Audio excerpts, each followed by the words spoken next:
우리가 읽은 본문의 말씀은 예수님의 제자인 베드로가 예수님께 신앙 고백을 한 내용을 말씀하고 있습니다. 주님께서 제자들에게 두 가지를 물으셨습니다. 첫째는 13절에 보니까 사람들이 인자를 누구라 하느냐라고 물으셨습니다. 주님의 질문에 제자들은 예수님, 어떤 사람은 예수님을 세례 요한이라고 합니다. 어떤 사람은 엘리야라고 합니다. 또 어떤 사람은 예레미야라고 합니다. 라고 얘기를 합니다. 사람들은 예수님에 대해서 여러 가지를 생각했습니다. 어떤 사람들은 주님을 세례 요한이다 라고 생각했습니다. 왜냐하면 주님이 전하는 말씀과 세례 요한이 전하는 말씀이 비슷했기 때문에 그렇습니다. 세례 요한은 회개하라 라고 회개의 설교를 했어요. 예수님도 맨 처음에 설교하신 것이 무엇입니까? 회개하라, 때가 찼고 하나님 나라가 가까웠다, 복음을 받아들이라 라고 말씀했습니다. 그리고 세례 요한이 순교한 다음 곧이어서 예수님께서 사역을 시작했거든요. 그래서 사람들은 예수님이 죽은 세례 요한이 다시 살아난 사람이다 라고 생각을 했습니다. 또 어떤 사람들은 주님을 엘리야라고 생각했습니다. 왜냐하면 주님은 많은 능력을 행하셨기 때문에 그렇습니다. 구약 성경에서 많은 능력을 행한 여러 선지자가 있는데 가장 그 중에서 엘리야가 많은 능력을 행했습니다. 그런데 주님도 살아가면서 생애 동안 많은 능력을 행하셨죠. 병자를 고치고 귀신을 쫓아내고 심지어는 죽은 자도 살리는 능력을 행하셨습니다. 그래서 사람들은 주님을 엘리야다라고 생각했습니다. 또 어떤 사람들은 주님을 예레미야라고 생각했습니다. 왜냐하면 주님은 예레미야처럼 눈물을 흘리면서 말씀을 전했기 때문에 그렇습니다. 예레미야의 별명이 있어요. 예레미야 순자의 별명은 눈물의 선지자입니다. 우는 선지자죠. 그는 계속 눈물을 흘리면서 하나님 말씀을 전했습니다. 예수님도 예루살렘을 바라보면서 눈물을 흘리면서 하나님 말씀을 전했습니다. 그래서 사람들은 주님을 예레미야다라고 얘기했습니다. 사람들은 주님을 세례 요한이나 엘리야나 예레미야라고 생각했습니다. 그런데 이것은 주님을 제대로 알지 못한 거죠, 여러분. 주님은 세례 요한도 엘리야도 예레미야도 아닙니다. 그들은 피조물이에요. 그러나 주님은 그런 피조물이 아니죠. 그런데 그 시대에만 주님을 잘못 아는 것이 아닙니다. 지금도 많은 사람들이 주님을 제대로 알지 못하고 있습니다. 어떤 사람은 주님을 성인 군자 중에 한 명이다 라고 생각한 사람이 있습니다. 어떤 사람은 주님은 위대한 개혁가다 라고 말하는 사람이 있습니다.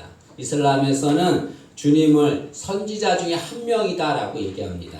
다 잘못된 거죠. 세상은 주님을 잘못 알고 있습니다. 근데 문제는 뭐냐면 신앙인 중에서도 주님을 잘못 알고 있는 이들이 있다는 거죠. 어떤 자는 주님은 내가 원하는 것을 무엇인지 들어주는 사람이다 라고만 생각합니다. 또 혹자는 주님은 내가 아무리 잘못해도 내게 복을 주시는 분이다 라고만 생각합니다. 마치 알라딘의 마술 램프가 있잖아요. 이렇게 램프를 문지르면 거기 이렇게 요정이 나타나요. 진이라고 하는 요정이 나타나서 그 문지른 사람이 요구하는 소원을 다 들어줍니다. 마치 주님을 그렇게 생각합니다. 그것은 주님을 바르게 알지 못한 거죠. 세상 사람들은 주님을 바르게 알지 못합니다. 그래서 주님께서 다시 제자들에게 묻습니다. 그러면 너희는 나를 누구라 하느냐라고 묻습니다. 여러분, 주님께서 이 질문하신 이유가 무엇입니까? 주님의 관심은 세상 사람들이 아니에요. 주님의 관심은 제자들이었습니다. 세상 사람들이 주님을 어떻게 생각하든 주님은 거기에 관심을 갖지 않습니다. 주님께서 3년 동안에 가르치고 키운 그 제자들, 사랑으로 보듬어준 그 제자들이 주님을 어떻게 생각하는지 주님은 거기에 관심이 많았습니다. 그리고 주님은 그들의 대답을 듣고 싶어 했습니다. 주님은 지금도 우리에게 질문하고 있는 거죠. 너희는 나를 누구라 하느냐? 주님은 우리를 구원해 주시고 하나님의 자녀 삼아 주었습니다. 내가 너희들에게 그렇게 은혜를 베풀어 주었는데 너희들은 나를 누구라 생각하느냐? 주님은 다른 사람에게 관심 없어요. 주님은 나에게 관심이 있는 겁니다. 주님께서 제자들에게 너희는 나를 누구냐라고 물으셨습니다. 제자들이 대답을 못했습니다. 그때 베드로가 주님께 대답합니다. 주님은 그리스도시고 살아계신 하나님의 아들입니다 라고 대답했습니다. 이것은 베드로의 신앙 고백인데 이 고백은 정확하게 주님에 대해서 말한 고백입니다. 주님은 그 베드로의 신앙 고백을 들으시고 너무나 기뻐하셨어요. 그리고 베드로를 칭찬했습니다. 그럼 베드로가 뭐라고 고백했습니까? 두 가지를 고백했어요. 첫째는 주님은 그리스도십니다 라고 고백했습니다. 여러분, 그리스도라고 하는 말은 기름 부음을 받은 자 그런 말입니다. 헬라어죠. 히브리어는 메시아입니다. 그래서 그리스도와 메시아는 같은 뜻이죠. 근데 성경에는 세 종류의 사람만 기름 부음을 받았습니다. 이 사람들 외에는 기름 부음을 받지 않았습니다. 제사장과 선지자와 왕만 기름 부음을 받았습니다. 주님께서 기름 부음을 받았다는 것은 뭘 말합니까? 주님은 우리의 제사장이 되시고 우리의 선지자가 되시고 우리의 왕이 되신다는 것을 말하는 거죠. 그런데 여러분, 세상의 제사장, 선지자, 왕도 기름 부음을 받습니다. 그러나 그들과 인간 제사장, 선지자, 왕과 주님은 차이가 있습니다. 어떤 차이가 있습니까? 여러분, 제사장은 어떤 일을 합니까? 백성들의 죄를 가지고 하나님께 나아가서 백성들의 죄를 용서받게 하는 자입니다. 그런데 제사장은 자신의 능력으로 죄를 용서하지 못해요. 주님은 어떻습니까? 주님은 당신의 능력으로 우리의 죄를 용서하는 거죠. 주님께서 직접 우리 죄를 용서하십니다. 여러분, 구약에는 제사장 외에 누구도 백성의 죄를 가지고 하나님 앞에 나갈 수 없습니다. 만약에 그러면 그 사람은 죽임을 당합니다. 오직 제사장만이 백성의 죄를 가지고 하나님께 나가죠. 마찬가지로 이 세상에 누구도 우리 죄를 용서하지 못합니다. 오직 주님만이 우리의 죄를 용서할 수 있다는 것을 말하는 거죠. 또한 선지자들이 기름 부음을 받았는데 선지자들은 어떤 자들입니까? 하나님의 말씀을 전하는 자들입니다. 하나님은 선지자들을 통해서 당신의 뜻을 전하셨습니다. 그런데 이 선지자, 인간 선지자는 하나님이 주신 말씀만을 전하는 거예요. 자신의 생각이나 자신의 감정을 전하지 않았습니다. 그러면 주님 하나님께 책망을 들었습니다. 오로지 하나님께서 주신 말씀만 전하는 거죠. 근데 주님은 어떻습니까? 주님은 하나님이 주신 말씀만 전하지 않습니다. 주님은 당신의 말씀을 전하죠. 왜냐하면 주님은 곧 말씀이시기 때문에 그렇습니다. 요한복음 1장 1절에 태초에 말씀이 계시니라. 이 말씀이 하나님과 함께 계셨으니 이 말씀은 곧 하나님이시니라. 주님이 곧 말씀이에요. 때문에 하나님이 주신 말씀만 전하지 않고 주님께서 당신의 말씀을 전하는 거죠. 또 왕도 기름 부음을 받았습니다. 왕은 어떤 일을 합니까? 백성을 다스리는 자가 왕이지요. 인간 왕, 세상 왕은 백성들을 다스리기만 합니다. 근데 주님은 어떻습니까? 세상을 다스리는 분만이 아니라 세상을 창조하신 분이십니다. 세상 인간의 왕은 세상을 창조할 수 없어요. 그러나 주님은 세상을 창조하시고 그리고 다스리시는 분이시죠. 여러분, 인간 제사장, 선지자, 왕은 주님과 확연히 다릅니다. 그런데 중요한 것은 뭐냐면 이 세상에서는 한 사람이 이 세 가지 직분을 다 가질 수 없습니다. 왜 그러냐면 이 세 가지 직분을 다 가진 자는 구원자이기 때문에 그렇습니다. 인간 누구도 이 왕과 선지자와 제사장 직분을 다 가진 자는 없습니다. 그런데 주님은 이 세 가지 직분을 다 가지셨어요. 그것은 뭘 말합니까? 주님은 우리의 구원자라는 것을 말하는 거죠, 여러분. 베드로가 주님은 그리스도이십니다 라고 하는 말은 주님은 우리의 구원자이십니다 라고 하는 말과 똑같습니다. 특히 여기 베드로가 주님은 그리스도이십니다 라고 하는 말이 원문에는 주님은 그 그리스도이십니다 라고 말합니다. 그라고 하는 말이 첨가되어 있습니다. 주님은 그 그리스도이십니다 라는 말은 뜻은 무엇입니까? 주님만이 온 인류가 기다려온 구원자이십니다 라는 거죠. 주님만이 그 한 분만이 온 인류가 기다려온 구원자입니다. 주님 외에 누구도 구원자가 될 수 없다는 것을 말합니다. 베드로는 주님께 고백을 합니다. 주님은 그리스도십니다. 주님만이 온 인류가 기다려온 우리의 구원자이십니다 라고 고백했습니다. 주님이 너무나 기뻐하죠. 여러분, 주님을 그리스도라고 고백하는 자를 걸어 그리스도인이라고 말합니다. 우리는 어떤 자들이 되어야 됩니까? 그리스도인이 되어야 되는 거죠. 종교인이 아니라 주님을 나의 그리스도로 고백하는 그리스도인이 되기를 간절히 소망합니다. 그 다음에 두 번째로 베드로는 주님을 하나님의 아들입니다 라고 고백했습니다. 이게 주님을 하나님의 아들입니다 라고 고백하는 것은 주님은 곧 하나님이십니다 라는 말입니다. 그러면 사람의 아들은 누군가요? 사람이잖아요. 하나님의 아들도 하나님을 말하는 겁니다. 주님도 요한복음 10장 30절에 나와 아버지는 하나이니라 라고 말했습니다. 이 말은 내가 곧 하나님이다 그런 말이죠.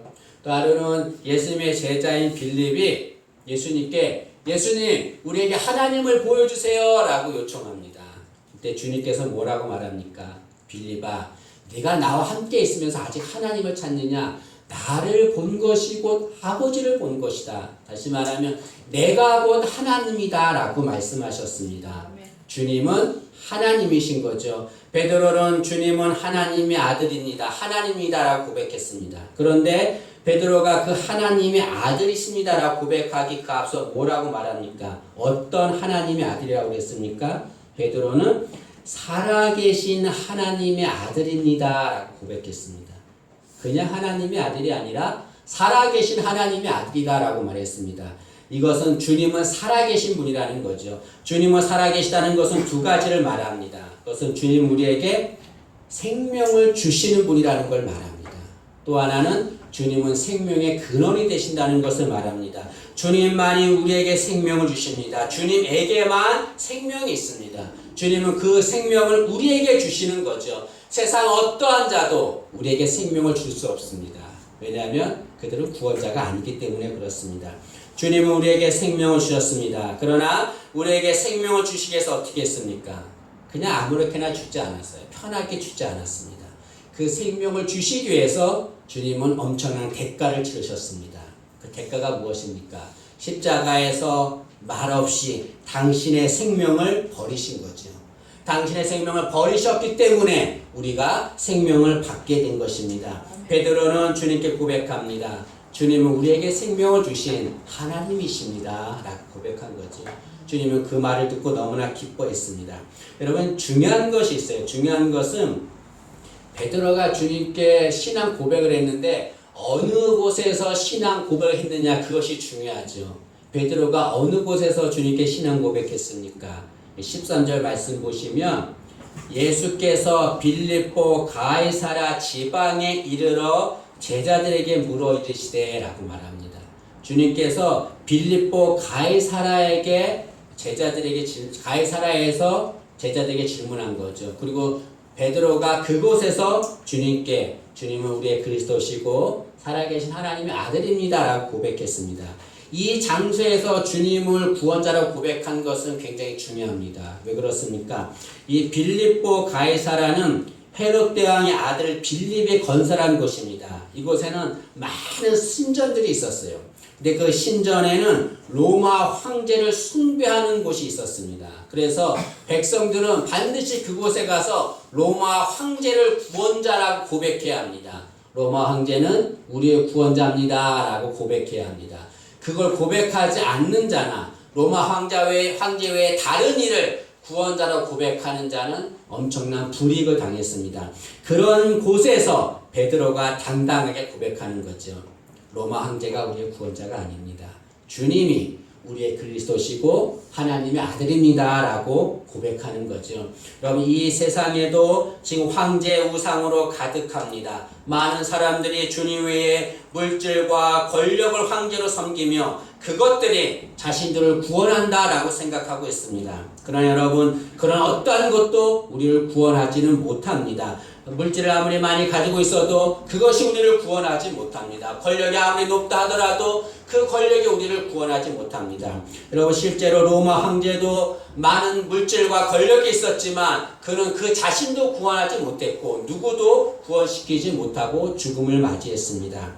이 세상에 어떠한 것도 우리를 구원할 수 없습니다. 오직 주님만이 우리를 구원하시는 참 하나님이신 거죠. 이 세상에 많은 사람들, 그런 사람들은 주님을 구주로 영접하지 않습니다. 그런데 이 세상에서, 그런 세상에서 주님이 우리에게 묻는 거죠. 너희는 나를 누구라 하느냐? 너는 나를 누구라 하느냐? 세상에 많은 사람들은 물질을 하나님으로 섬기고 권력을 하나님으로 섬기는데 너희들은 어떠냐? 너희도 그러냐라고 주님께서 우리에게 질문합니다. 이 질문에 우리는 어떻게 고백해야 합니까? 아닙니다. 주님만이 우리의 그리스도시고 살아계신 하나님이십니다. 하나님의 아들입니다라고 고백하는 우리가 되어야 될 줄로 믿습니다. 베드로가 이런 바른 신앙 고백을 했습니다. 그러자 주님이 너무나 기뻐가지고 그 베드로를 칭찬하시고 그에게 복된 말씀을 하십니다. 두 가지를 말씀하는데 첫째는 18절에 보니까 주님께서 이 반석 위에 내가 교회를 세우겠다라고 말씀하십니다. 18절 말씀을 보시죠. 또 내가 네게 이르노니 너는 베드로라 내가 이 반석 위에 내 교회를 세우리니 음부의 권세가 이기지 못하리라 라고 말합니다. 주님께서 이 반석 위에 내가 교회를 세우겠다라고 말합니다. 근데 이 말씀을 가지고 천주교에서 오해를 합니다. 여기서 반석은 베드로를 말하는 것이고 때문에 베드로는 교회의 일대 교황이다라고 얘기합니다. 그러나 그렇지 않습니다. 이건 잘못된 거죠. 왜냐하면 여러분 지금 베드로를 주님께서 칭찬했습니다. 그런데 23절 말씀을 보시죠. 23절에 보면 주님께서 베드로를 책망을 합니다. 23절 보시면 예수께서 돌이키시며 베드로에게 이르시되 사탄아, 베드로를 향해서 사탄아라고 말했어요. 내 뒤로 물러가라. 너는 나를 넘어지게 하는 자로다. 내가 하나님의 일을 생각하지 아니하고 도리어 하나님의 일을 생각하는도다. 지금까지는 주님은 베드로를 칭찬했어요. 네가 복되다 칭찬했는데 23절에서는 베드로를 책망했습니다. 여러분 이런 자 베드로의 주님께 사탄이라고 책망받는 이런 연약한 인간이 어떻게 교회의 반석이 될 수 있습니까? 여러분 교회는 절대로 사람 위에 세워진 것이 아닙니다. 만약에 교회가 사람 위에 세워졌다면 그 교회의 주인은 누가 되는 겁니까? 사람이 되는 거죠, 여러분. 사람이 사람이 주인인 교회는 무너지고 맙니다. 교회의 주인은 누구십니까? 교회의 주인은 주님이신 거죠. 여러분 18절 말씀을 다시 보시면 또 내가 내게 이르노니 너는 베드로라 내가 이 반석 위에 어떤 교회를 세운다고 그랬습니까? 내 교회를 세우리니 라고 말했습니다. 이 말은 교회의 주인이 누구라는 겁니까? 주님이 교회의 주인이라는 것을 말하는 거죠. 교회는 절대로 사람이 주인이 아닙니다. 때문에 교회에서는 절대로 사람이 보여서는 안 됩니다. 오직 주님만이 보여야 되는 거죠. 어떤 사람이 이 두 교회에 가서 예배를 드렸어요. 한 교회 가서 예배를 드리고 이렇게 나오면서 뭐라고 말했냐면 이 교회 성도들은 정말 훌륭하고 위대한 성도들이야 라고 얘기했습니다. 그러고 나서 두 번째 교회 가서 예배를 드렸어요. 예배를 드리고 나오면서 뭐라고 말했냐면 이 교회에 계신 주님은 정말 위대하신 분이야 라고 말했습니다. 여러분 두 교회 중에서 어느 교회가 주님이 계신 교회입니까? 이 교회 성도들은 정말 훌륭한 성도들이야. 거기는 성도들만 보이는 거죠. 사람만 보이는 겁니다.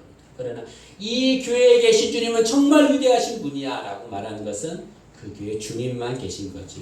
주님이 주인인 거죠. 여러분 교회는 절대로 사람이 보여서는 안 됩니다. 다 사람들 연약한 우리들이 있지만 우리는 누구만 보여야 합니까? 주님만 보여야 되는 거죠. 나의 연약한 거, 나의 죄 지은 거, 더러운 거 다 있지만 이거 드러내지 않고 주님만 드러낸 우리가 되어야 될 줄로 믿습니다.